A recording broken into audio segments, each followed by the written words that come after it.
추수감사절입니다.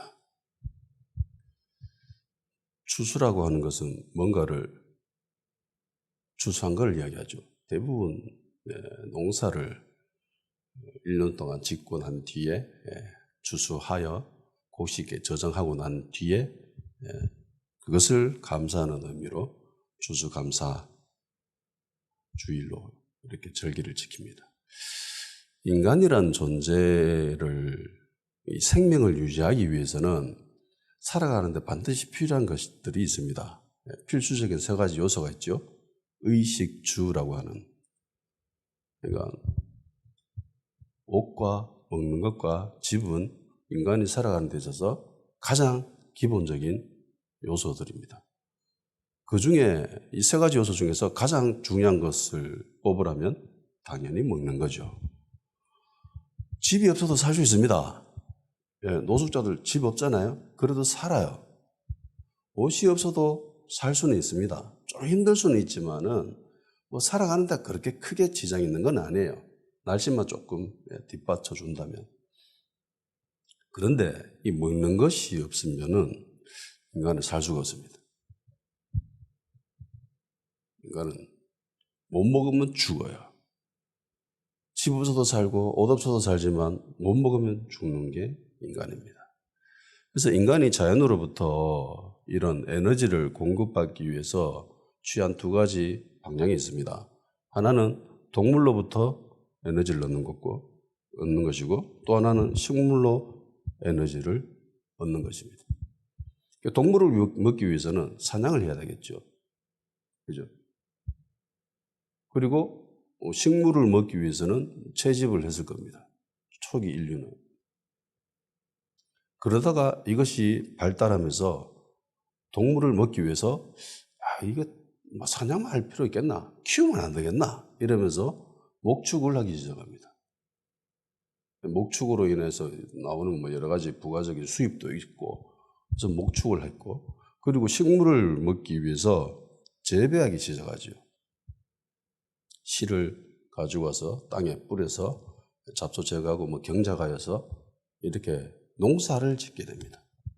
농업을 한 거죠.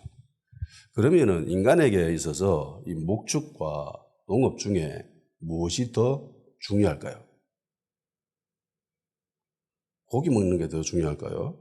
아니면 곡식 먹는 게 더 중요할까요? 당연히 농업입니다. 인류사에 있어서 목축보다는 농업이 훨씬 더 인간에게 지대한 영향을 끼칩니다. 전 세계에 있어서 가장 인구가 많은 두 국가가 있죠. 얼마 전에 역전됐잖아요. 그런데 이미 학자들은 몇 년 전에 이미 역전이 되었다고 합니다. 왜냐하면 인도는 도저히 통계를 잡을 수가 없는 나라입니다. 통계를 정확하게 할 수가 없어요. 그나마 통계 잡힌 것이 이미 초월 한 거거든요, 중국을. 인도가 14억 얼마고 중국도 14억 얼마입니다. 두 국가가 15억, 15억 정도 돼요. 30억이죠. 그런데 전 세계 인구가 얼마인지 아세요? 80억입니다. 두 국가가 30억이에요. 3분의 1이 넘어요. 근데 이 두 국가가 이토록 많은 인구를 소유하게 된 원인이 뭘까요? 다른 나라도 많은데 왜 굳이 하필 인도와 중국이 이렇게 많은 인구를 소유하게 됐는가? 넓은 땅이 있겠죠. 그런데 이 넓은 땅에 곡식을 지을 만한 그런 환경도 뒷받쳐줬습니다. 그러니까 벼농사를 지을 수 있는 가장 멋진 환경이 조성되어 있었습니다. 농업이 발달한 두 국가가 이렇게 많은 인구를 차지하게 됩니다. 아시아 인구가 한 50억 조금 안 된다고 합니다. 그러니까 전 세계 인구 60% 이상을 차지하죠. 아시아에서 주로 재배하는 게 곡식이죠. 벼농사입니다. 서양 쪽은 밀농사를 많이 짓고 동양 쪽은 벼농사를 많이 짓습니다. 벼농사는 기후만 잘 받쳐주면은 1년에 3번까지 추수를 할 수 있습니다. 산모작이라고. 그럼 우리나라는 1년에 한 번밖에 추수를 못하지요. 농사의 회전율이 그렇게 좋지 못합니다. 밀은 1년에 한 번밖에 추수 못해요. 그리고 단위 면적당 추수할 수 있는 양이 얼마 안 돼요. 그래서 벼농사를 지을 수 있는 나라가 그런 환경이 있는 곳이 훨씬 더 많은 인구를 소유하게 됩니다. 그래서 인류 역사에 발달이 있어서 농업이 지대한 영향을 미칩니다. 농업이 발달하면 그 나라는 부강해집니다. 지금도 많은 사람들이 착각하는 것이 선진국이라고 하면은 공업이 발달한 국가, 서비스가 발달한 국가라고 생각하기 쉬운데 아닙니다. 선진국은요, 농사가 정말 발달되어 있습니다. 농업이. 우리나라도 농업이 발달되어 있습니다. 미국, 전 세계 인류 국가죠. 농업이 발달되어 있습니다. 프랑스, 농업이 발달되어 있습니다. 그러니까 우리가 아는 대부분의 국가들은요, 잘 사는 국가들은 농업이 발달되어 있습니다. 먹고 사는 문제가 해결돼야 다른 게 할 수 있어요. 그런데 후진국은 이게 농업이 뒷받침되지를 못합니다. 예를 들어 필리핀 같은 경우는 이 농업이 발달되어 있지 못해요. 벼를 다 대부분 수입을 합니다. 농업이 발달하려면요, 관계 시설들이 다 갖춰져 있어야 돼요. 대량으로 추수할 수 있어야 되고, 이 곡식을 팔려면은 도로망이 갖춰져야 되겠죠. 그래서 기반 시설이 갖춰져 있지 않으면은 농업이 절대로 발달할 수가 없어요. 어쨌든, 그러니까 이 농사라고 하는 것은 보통 1년에 한 번 추수를 합니다. 대체로 봄에 씨앗을 뿌리고 가을에 추수를 하죠. 그런데 추수하는 기간 중에 많은 자연재해나 천재지변 같은 일도 일어납니다. 비가 안 오고, 혹은 비가 너무 많이 오고, 햇빛이 너무 뜨겁고, 혹은 너무 춥고, 돌풍이 불고, 태풍이 불고, 이런 일들. 인간이 전혀 예측할 수 없는 그런 상황 가운데 일어나는 일들이 농사에 아주 막대한 영향을 끼쳐요. 저 이럴 때는 사과 농사를 지었거든요. 우박 떨어지면 그해 농사는 끝장입니다. 과수원에 우박이 떨어져 버리면 끝나요, 그냥. 손가락 빨아야 됩니다, 1년 동안. 팔아봤자 그거 다 똥값이거든요.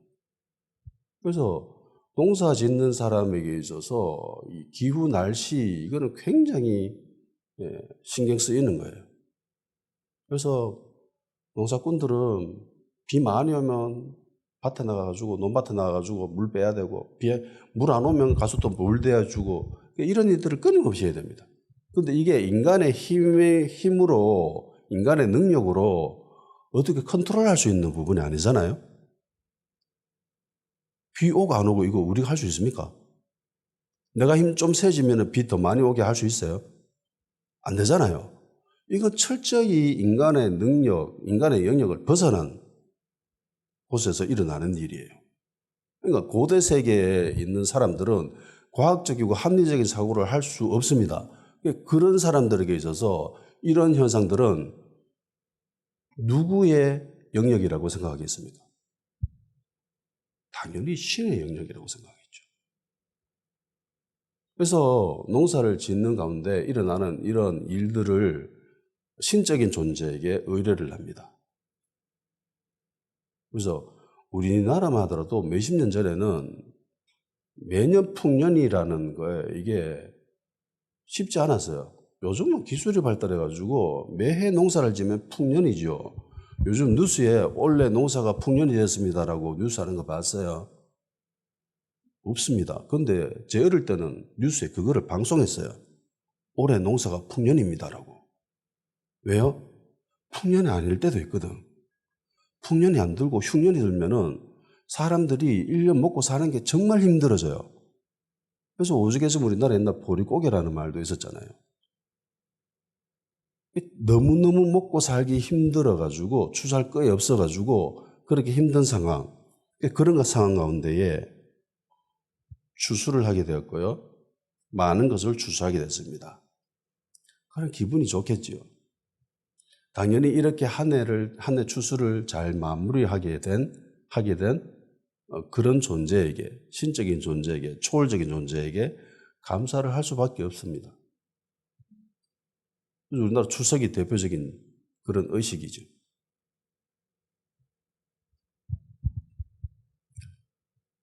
오늘은 대한민국 대부분 교회들이 추수감사주일로 드리고 있습니다. 말 그대로 추수한 것에 대한 감사이죠. 농업을 기반으로 한 그런 의식에서 비롯된 것입니다. 그리고 이 한국의 추수감사주일은 좀 뭔가 이상하죠. 날짜가 11월 셋째 주일인데 11월 셋째 주일은 우리가 알다시피 지금 불 떼고 있잖아요. 겨울입니다. 가을이 아니죠. 추수는 언제 합니까? 가을에 합니다. 보통 약간은 의식 있는 사람이면 추수 다 끝났는데 지금 왜 추수감사주일이지? 라고 생각할 수 있는 사람들이 있을지 모르겠지만 저는 그렇게 생각했습니다. 왜 말도 안 되는 날짜에 추수감사주일을 하지? 라고 생각했습니다. 왜냐하면 미국 추수감사절이 이때 있기 때문에 그래요. 그래서 우리나라는 미국 선교사들의 지대한 영향을 받았기 때문에 대부분의 교회들이, 교단들이 미국 선교사님들에 의해서 설립되었습니다. 그래서 추수감사주일도 미국의 영향을 직접적으로 받아서 이렇게 드리게 되는 거죠.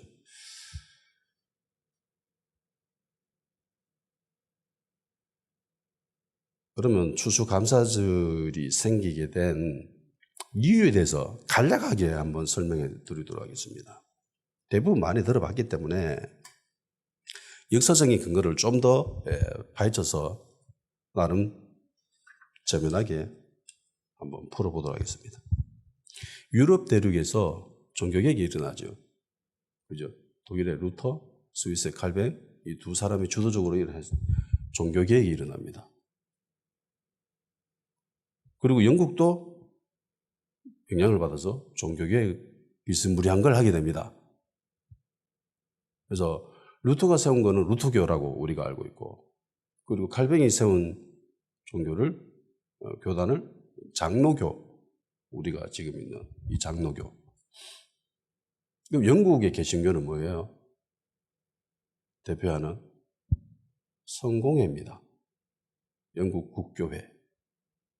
저 강원도 태백에 가면은 예수원이라고 했죠.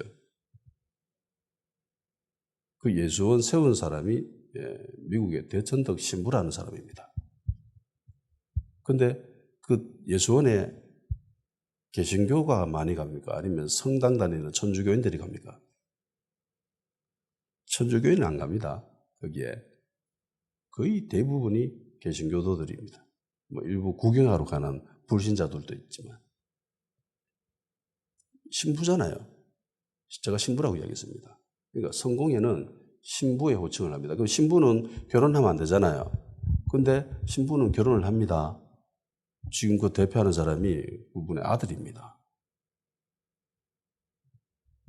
그러니까 영국 국교회는 외형적인 모습은 천주교의 형식을 띠고 있고요.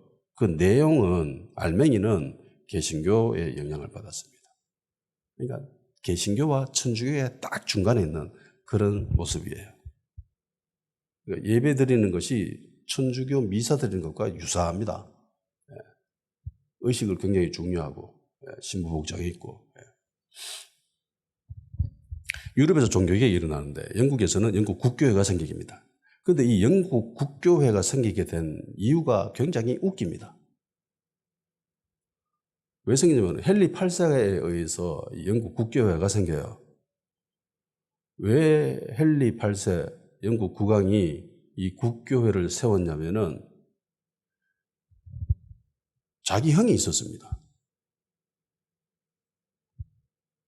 자기 형이 있었는데 결혼하고 얼마 안 돼가지고 죽어요. 열병에 걸려서. 두 부부가 열병에 걸려서 막 오락가락 합니다. 그러다가 형은 죽고 신부인 스페인의 공주였어요. 캐서린이 살아났습니다.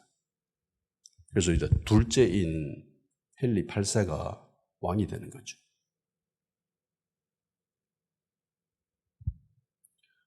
둘이 서로 사랑했대요. 애도 낳고 메리라는 딸을 낳았습니다. 그런데 아들을 못 낳아요.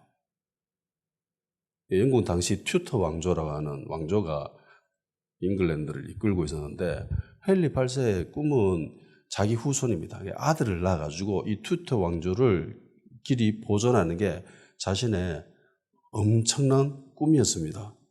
그래서 아들을 낳아야 된다. 아들을 못 낳는 거야. 그래서 로마 교황청에 이 결혼 무효다라고 청원을 하죠.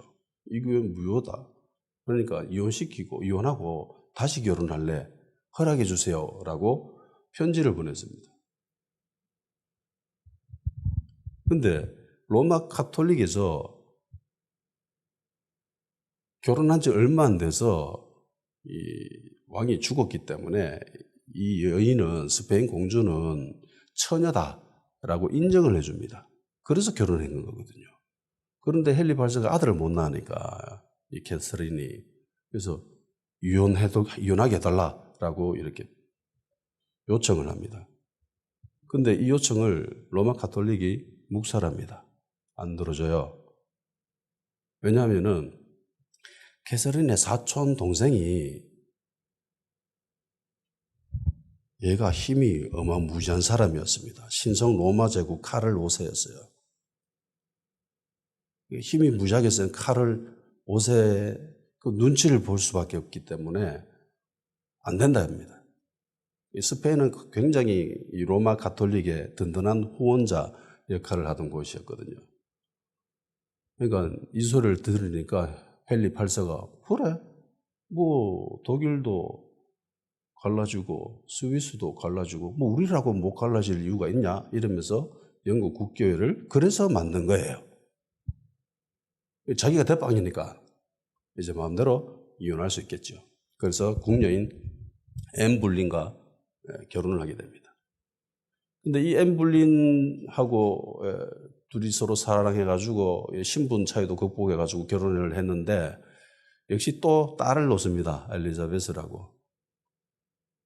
몇 번 아이를 가졌는데 유산하고 결국은 아들을 못 낳아요. 헨리 8세가 어떻게 했게요? 죽여버립니다. 누명을 씌워가지고 죽여버립니다. 무려 이 헨리 8세는 결혼을 6번이나 합니다. 그리고 난 뒤에 겨우겨우 늦게 아들을 하나 가집니다.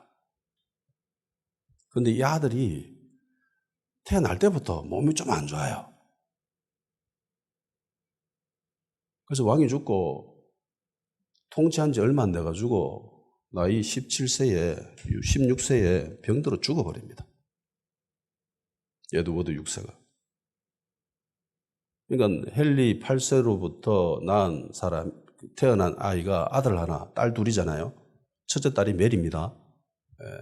메리 거의 뭐 사생아 취급받아가지고 정말 끔찍하게 살고 있었는데 결국은 자기 이복 동생이 죽었기 때문에 여왕이 됩니다. 영국 최초의 여왕이 돼요. 그래서 통치를 합니다. 자기 엄마가 스페인 공주지요. 스페인은 전통적으로 굉장히 독실한 카톨릭 집안입니다. 카톨릭을 믿고 있는 곳입니다. 그래서 이 메리가 직권을 하자마자 바로 카톨릭으로 회귀합니다. 그리고 엄청난 핍박을 가합니다. 개신교 신자들을 무려 300명이나 화형시켜버립니다. 그래서 메리의 유명한 별명이 있습니다. 피의 메리, 블러드 메리. 카톨릭 그 칵테일에도 블러드 메리라는 그 상품이 있어요. 그만큼 유명한 피의 메리라고 하러. 한 5년 통치하다가 역시 애 못 낳고 죽어요.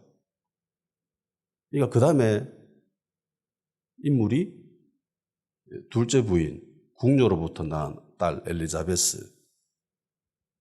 그 여자가 왕위를 물려받습니다. 그리고 이 여인이 대영 제국의 기초를 다져요. 해가 지지 않는 영국의 타이틀을 가질 수 있게 기반을 다 닦아놓습니다.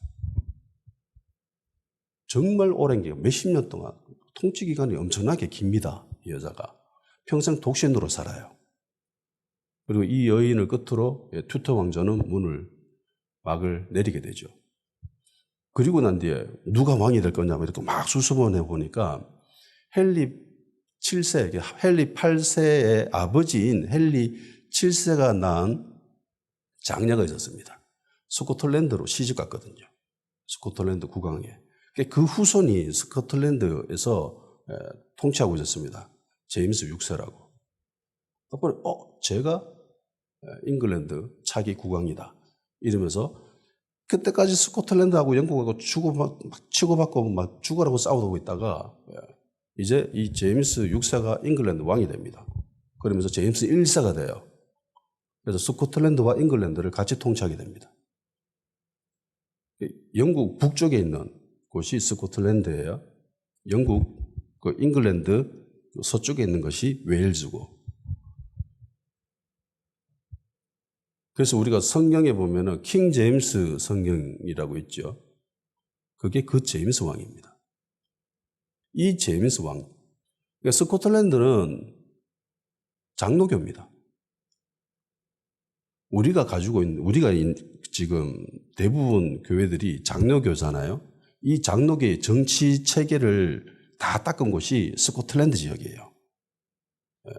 우리는 스위스의 칼뱅보다는 스코틀랜드 장로교 영향을 더 많이 받았습니다. 거기에서 개신교도로 자란 이 제임스가 이제 왕이 된 거예요. 이제 자기는 스코틀랜드 장로교가 아니라 영국 국교회의 수장이 되는 거죠. 자기가 대빵인 거예요. 기분이가 좋겠죠. 장로교를 하고 싶겠습니까? 아니면은 영국 국교회를 하고 싶겠어요? 당연히 영국 국교회 대빵이 되고 싶죠. 장로교는 잘못 입히면 왕이라도 저건 내쫓아야 된다라고 이야기하는 애들이거든. 그러니까 이 국교회가 훨씬 좋죠. 그런데 당시에 제임스 1세가 통치할 때에 영국에 정말 성경 말씀대로 경건하게 살려고 하는 사람들이 있었습니다. 개신교도들 중에. 그들이 청교도입니다. 우리가 많이 들어봤죠. 그래서 자기들이 볼 때에 이 영국 국교의 성도들이 너무 형식적이야. 가톨릭이랑 비슷하다고 했죠. 그리고 태어난 동기가 이미 불순하잖아요. 지이혼해가지고 재결혼하려고 하는 그 이유로 생겼기 때문에 지극히 현실 타협적인 그런 모습들이 많습니다. 그래서 마음에 안 드는 거야. 청교도들이 볼 때. 그래서 부딪히는 일이 많이 생깁니다. 국교회랑. 제임스 1세도 이걸 굉장히 탐탁지 않게 얘기합니다. 그래서 이 사람들이 보다 내가 여기서는 도저히 못 살겠다. 신앙의 자유를 찾아 떠나자. 이러면서 네덜란드로 갑니다. 당시 네덜란드는 선진국이었어요. 우리가 알고 있는 그 자본주의 체계의 근간이라고 하는 주식 있잖아요. 이 주식이란 개념을 네덜란드가 제일 먼저 만듭니다. 네덜란드는 굉장히 부자 국가였고 멋진 국가였습니다. 다만 국방력이 약해서 얼마 못 가서 막을 내리죠. 거기서 10일 동안 사는데 여기서 사는 게 만만치 않아요. 애들 교육을 위해서는 이게 더더욱 힘든 거야. 그래서 우리 여기서 도저히 안 되겠다. 신앙의 자유를 찾아 자녀 교육을 위해서 우리 신대륙으로 가자. 그러면서 돈을 모으기 시작합니다. 배를 만들어서 무역을 하려면 굉장히 많은 금액이 필요하잖아요.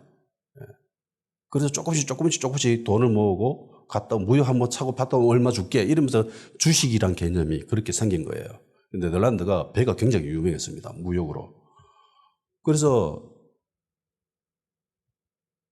거기서 배를 하나 구입을 합니다. 이름이 뭐지? 스피드웰이라는 배를 하나 사요. 그런데 이 배가 너무 작아.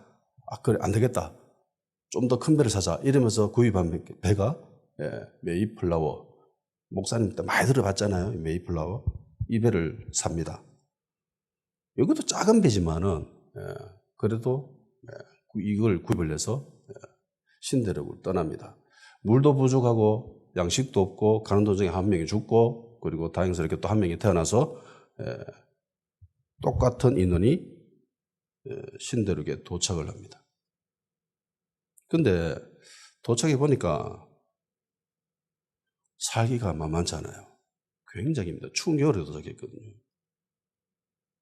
그래서 먹을 것도 없고 식량도 없고 춥고, 그러니까 기후도 다르고, 그러니까 풍토병도 걸리고 이러면서 첫 겨울을 지나면서 102명 가운데에 44명이 죽습니다. 절반 가까이가 죽어버려요. 근데 이것을 주변에 보던 사람들이 있었습니다. 원주민들, 인디언. 마음씨 좋은 인디언들이 이들에게 도움의 손길을 내밀어요. 그래서 옥수수도 주고, 씨도 주고, 농사 짓는 법도 가르쳐 주고, 유럽이랑 이 아메리카랑은 기후도 다르니까 농사 짓는 것, 곡식도 달라야 되잖아요. 모든 것들이. 그래서 인디언들이 이걸 자세하게 가르쳐 줬습니다. 그래서 이들의 도움으로 그 다음에 1621년에 청교도들은 풍성한 곡식을 수확하게 됩니다. 그래서 인디언들을 초대해서 칠면조를, 고기를 만들어서 이렇게 감사하는 그런 의식이 바로 추수감사절이죠. 근데 웃긴 거는 나중에 미국이라는 이 나라가 서부 개척 시대에 수많은 원주민들을, 인디언들을 잔인하게 학살합니다. 같이 어울려 살지도 못하게 하죠. 인디언 보호구역이라고 지어놓고 너는 여기서 살아 이러면서. 좋은 땅 다 쫙 갈아가지고 안 좋은 땅에다가 가다 놓고 넌 여기서 살아 이러면서. 역사의 아이러니입니다. 물론 동부의 인디언들과 전쟁을 벌였던 서부의 인디언들은 완전 다른 부족이지요. 같은 부족이라고는 생각하면 안 됩니다. 그 후에 1623년에 매사추세츠주에서 추수감사절을 공식 절기로 선포해서 지냈습니다. 1789년에 초대 대통령이 조지 워싱턴이 전국적으로 이걸 지켜야 된다라고 이야기했습니다. 근데 3대 대통령인 토마스 제퍼슨이 야, 이거는 왕의 간섭이야. 이거 없애야 돼. 라고 해서 없앴습니다. 그래서 비공식적으로 뭐 하는 데도 있고 안 하는 데도 있고, 하는데도 날짜가 서로 다르고 뭐 이랬었어요. 그러다가 우리가 잘 아는 링컨 대통령이 1863년도에 이거 지켜야 된다라고 하면서 공식적으로 공포를 합니다. 그래서 추수감사절이 있던 그때는, 그때 남북 전쟁으로 막 서로 싸우고 있는데도 추수감사절은 전쟁을 안 치르고 뭐 쉬기도 하고 그랬었어요. 우리나라는 1904년도에 교회 절기로 지키기 시작하고요. 뭐 이런저런 이야기하면서 나중에 11월 셋째 주 주일로 하자라고 결정이 된 거죠. 근데 일부 교회에서는 야, 이거 너무 사대주의 아니가. 우리나라는 이거 겨울이다. 뭐 하려면은 추석에 해야 되지. 한 10월이나 그쯤에 해야 되는 게 이게 맞다. 이러면서 어떤 교회, 어떤 교단에서는 날짜를 옮겨서 지내는 데도 있습니다.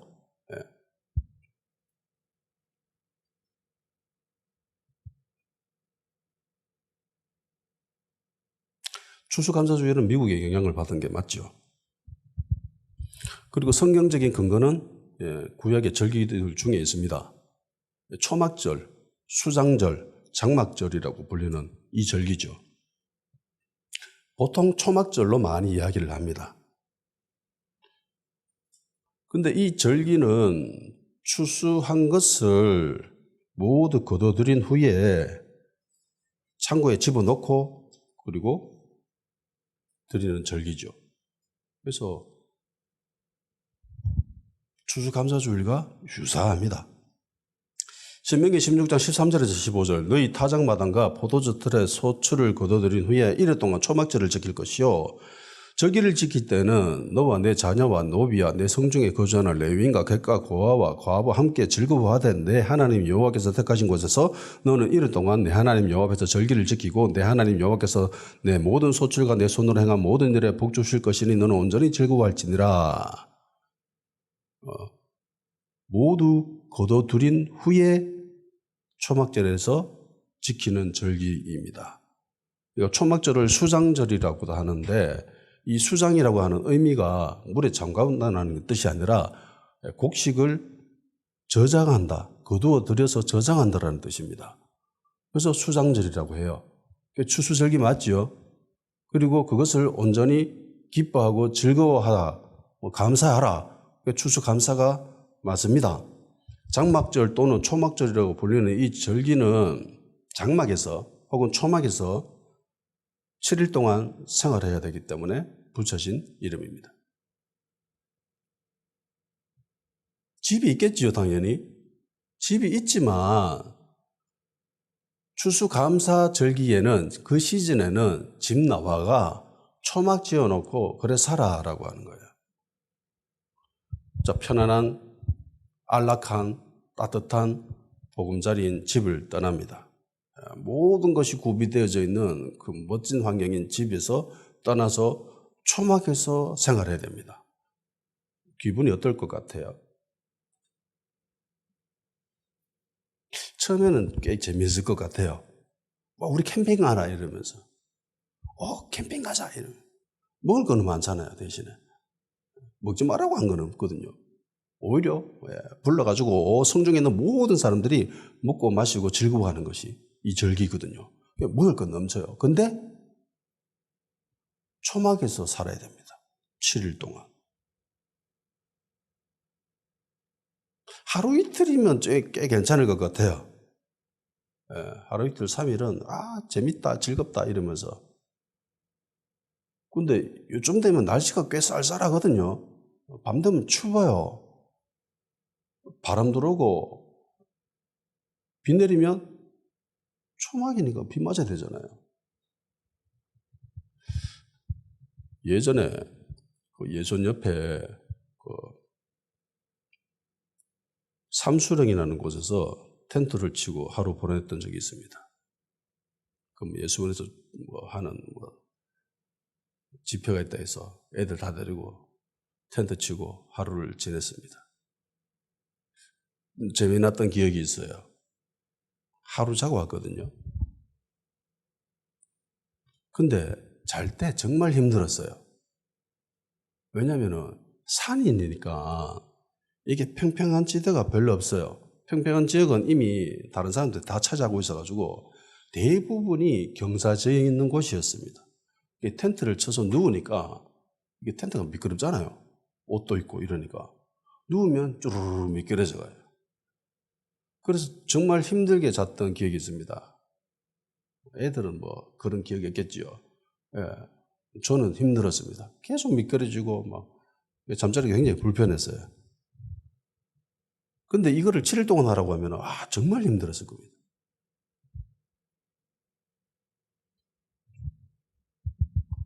좋은 것도 하루 이틀이지 이 7일 동안 촌막에서 살아야 되거든요. 그러면 불평할 수밖에 없습니다. 두들두들 거릴 수 있을 거예요. 불편하니까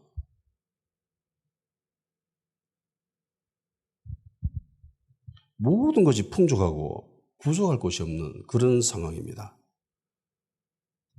근데 초막에서 살아라요, 하나님이.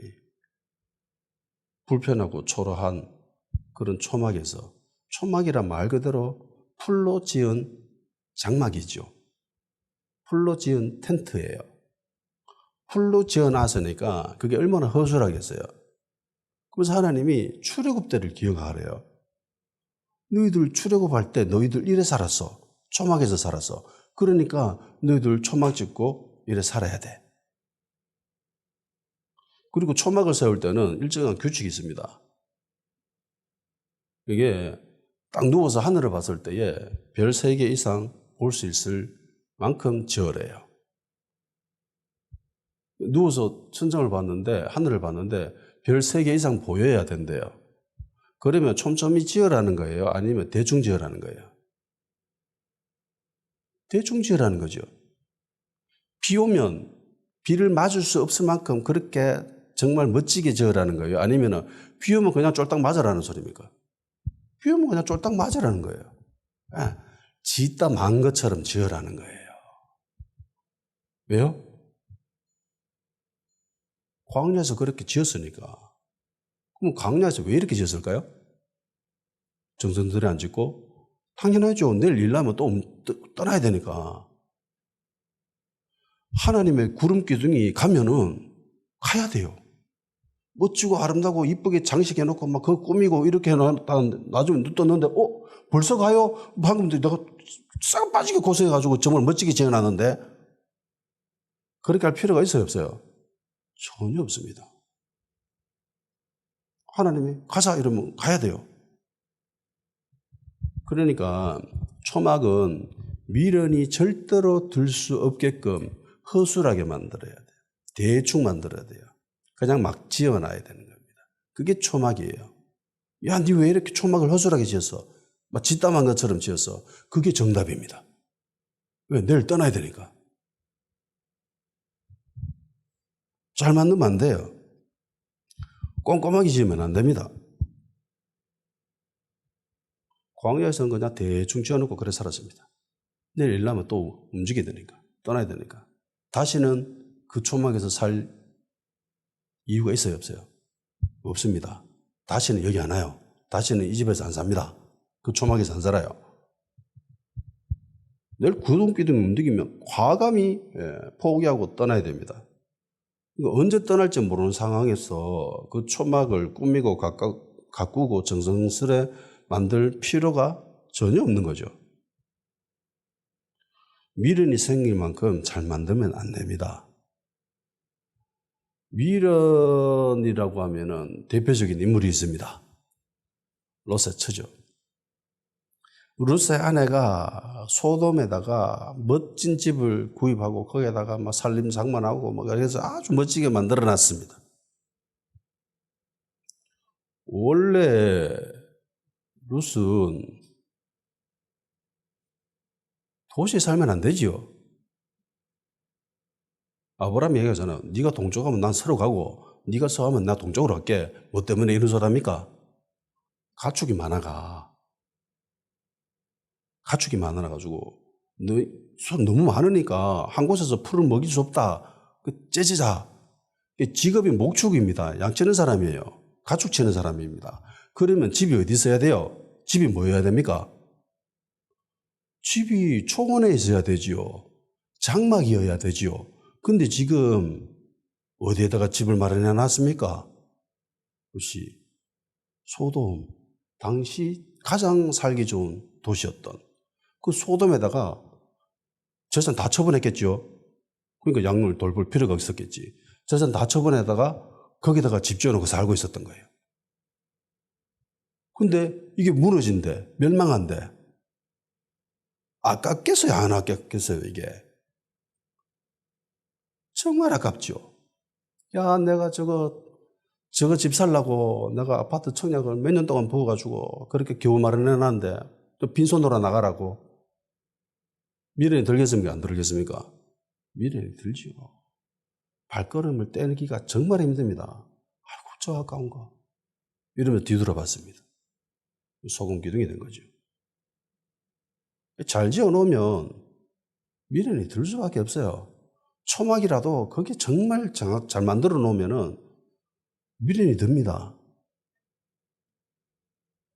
인간이 그래요. 자기가 정성을 들인 만큼, 시간을 투자한 만큼 거기에 애착을 가지게 됩니다. 그게 인간이에요. 보잘것없어 보이는 것이라 할지라도 그 사람에게는 애착이 됩니다. 애착 인형이라고 하는 것들 있죠.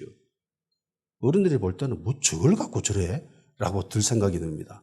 근데 그거 좋아가지고 막 끌어안고 쭉 빨고 그런 애들이 있습니다. 우리가 보기에는 별거 아닌데 근데 지가 볼 때는 이게 너무나 애착이 이거를 포기를 못하는 거예요. 미련이 남았어요. 돈 많이 들여서 잘 꾸며놓은 집이라면 미련이 생길 수밖에 없습니다.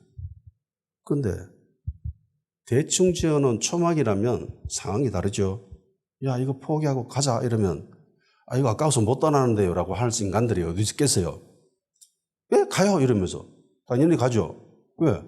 대충 지어놨으니까. 돈도 안 들였습니다. 주변에 있는 것도 끌어모아가지고 대충 지어놨어. 하룻밤 자고 그냥 내일 바로 떠나야 되니까. 초막이면은 얼마든지 미련 안 두고 그냥 과감히 떠날 수 있습니다. 시간 지나면 태양이 내리쬐면 다 시들어 떨어지기 때문에 미련을 두지 않는 것이 이게 정상이에요. 거기에다가 시간 들여서 꾸미고 꽃 장식하고 그게 미친 짓이죠. 그게 어리석은 사람이죠. 구름기둥 움직이면 떠나야 되는데 그러면 하나님은 왜 추수감사, 추수하고 모든 것이 풍족한 그 상황 속에서 그래 너 추수한 거 그거 먹어. 그런데 초막에서 살아. 왜 초막에서 살라고 했나? 왜 출애굽 때를 기억하라고 했을까? 몇 가지 이유가 있습니다. 첫째는 네가 살고 있는 이곳이 네 진짜 집이 아니다라는 거예요. 그리스도인들이 진짜 거할 처소가 어디에 있습니까? 천국에 있지요. 주님이 그거 예배하러 간다고 하셨습니다. 우리가 거하는 이곳은 뭐라고 합니까? 장막이라고 하죠. 고린도후서 5장 1절 만일 땅에 있는 우리의 장막집이 무너지면 하나님께서 지으신 집 곧 손으로 지은 것이 아니요 하늘에 있는 영원한 집이 우리에게 있는 줄 아느니라. 이 땅에 있는 모든 것들은 다 장막이랍니다. 영원한 집이 저기에 있대요. 하나님이 지으신 영원히 살 수 있는 이곳은 우리 집이 아니죠. 이게 다 초막입니다. 다 구멍 뚫려 있는 그런 것이에요. 그러니까 하나님 관점에서 봤을 때 집 사가지고 이쁘게 꾸미고 하는 거 보면은 야, 저 초막에다가 왜 저래 정성을 기울이지? 라는 거죠. 그거 포기하지 못해가지고 미련 두고 저거 너무 아까운데 라고 야, 저 초막에다가 왜 저렇게 미련을 두지? 아쉬워하지? 그거 하지 말라는 거죠. 야, 구멍 뚫려 있는 하늘을 보면서 별을 바라보면서 하나님 생각해. 내 영원한 집이 저기 있다. 내가 지금 누워있는 여기는 잠깐 있다 가는 곳이야. 내 영원한 집은 저기에 있어. 그거 생각하라는 거죠. 1년 동안 정말 수고했습니다. 진짜 그야말로 힘겹게 농사를 지어서 어렵게 추수를 했습니다. 그걸 곡식을 창고에 저장시켜 놓고 그리고 이제는 초막에서 지내야 됩니다. 자기가 수고한 그 음식은 먹지만은 초막에서 살아라요. 미련 두지 말라는 겁니다. 정주지 말라는 겁니다. 어차피 떠날 곳이에요. 얼마 살지 못하고 떠납니다. 제 나이가 50이랍니다. 저도 안 믿겨져요. 순식간입니다. 지나가 보면 그렇죠. 살다 보면 그렇습니다. 애들 태어난 지 얼마 안 된 것 같은데 좀 고등학생입니다. 언제 저래 된다 싶어요. 순식간입니다. 오래 가는 것 같지요? 세월이 정말 빠릅니다.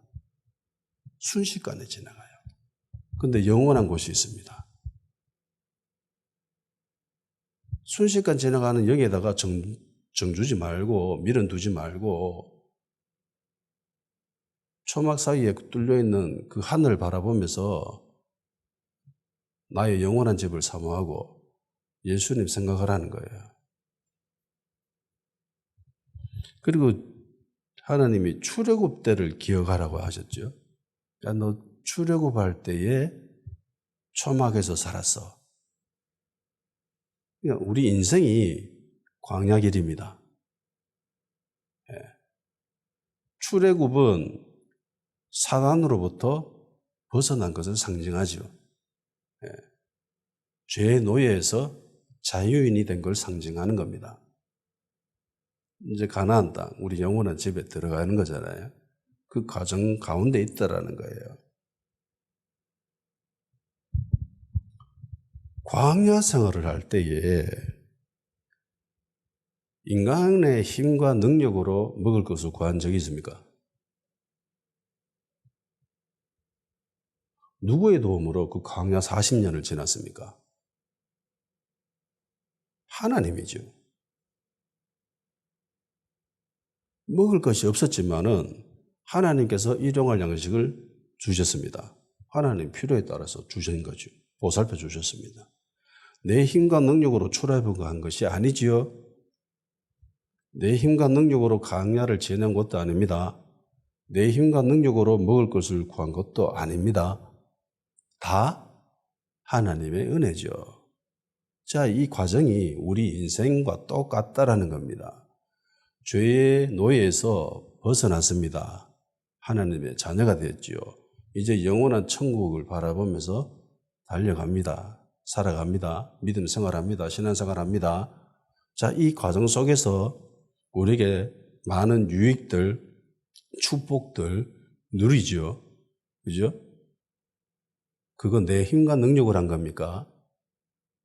내가 공부 잘해서 좋은 대학 들어가고 내가 능력이 뛰어나서 좋은 직장 취직하고 많은 월급 받고 내가 기술이 좋아서 사업 수완이 좋아서 사업이 잘 되고 투자를 잘해서 내가 돈을 잘 벌고 주식을 해서 돈 벌고 부동산 투자해서 돈 벌고 내 힘과 내 능력입니까? 아니면 하나님의 은혜입니까? 이거 지가 했다고 하면은 그 인간은 그리스도인이 아니에요. 광야 생활 가운데 만나를 주신 이가 누구입니까? 하나님이죠. 지가 나가가지고 수고해서 만나를 주었기 때문에 그렇다라고 하는 인간은 그건 하나님의 자녀가 될 자격이 없는 인간입니다. 그럴 수가 없지요. 그러니까 이 과정 속에서 일어나는 모든 것이 다 하나님의 은혜입니다. 내 힘과 내 능력이 아니에요. 한 해 동안 정말 수고했겠지요. 예, 그 곡식을 갖고 누느라고, 잡초 뽑느라고, 약 치느라고 정말 고생했을 겁니다. 추수했습니다.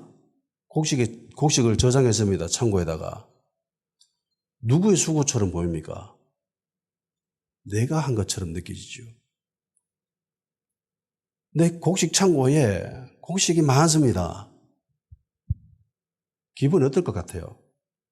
정말 풍요롭겠지요. 부족한 곳이 없습니다. 뭐든지 할 수 있을 것 같처럼 느껴지잖아요. 근데 요즘 농사 짓는 사람이 누가 있습니까?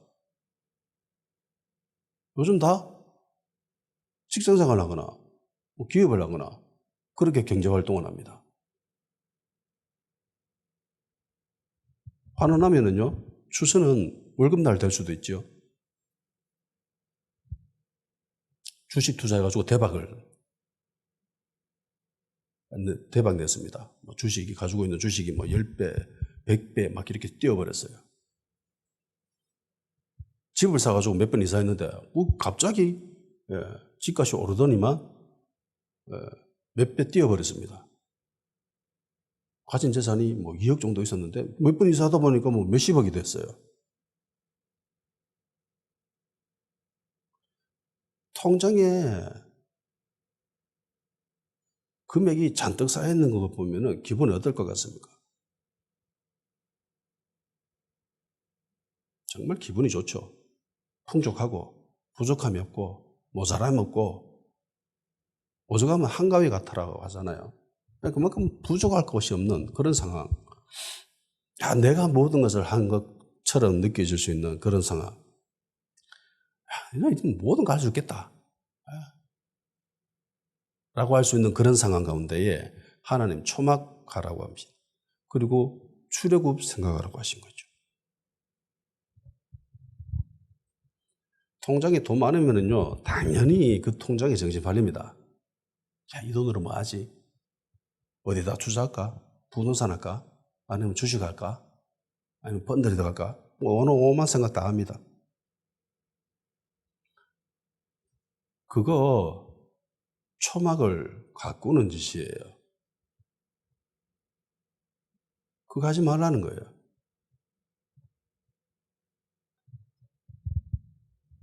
성경에서 예수님이 어리석은 자라고 한 사람이 한 사람이 있습니다. 곡식을 추수를 했는데 곡식을 너무 많이 추수했어요. 창고에 집어넣었는데 창고에 다 집어넣었는데도 남아요. 그래서 이 사람이 나름 지혜로운 생각을 합니다. 창고 더 짓자. 그래서 창고를 더 지었습니다. 그래서 거기다 곡식을 저장했습니다. 그런데 예수님이 그 사람 보고 뭐랍니까? 어리석은 자야. 오늘 밤에 내가 네 목숨을 취하면 그게 누구 것이 되겠느냐.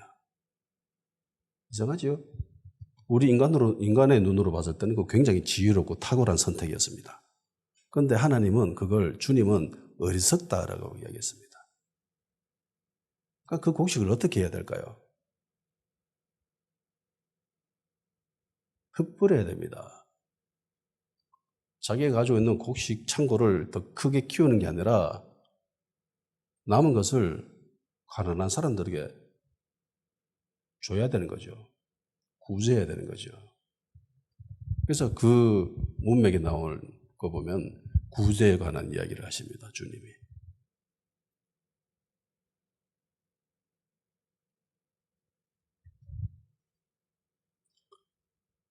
나는 아무것도 아닌 존재라는 걸 깨달아야 된다는 거예요. 야, 너희들 출애굽할 때 초막에서 지냈어. 야, 초막에 관심 가지면 안 돼. 밀은 두면 안 돼. 그거 가꾸면 안 돼. 너 출애굽할 때 내가 다 도와줬잖아. 네가 한 거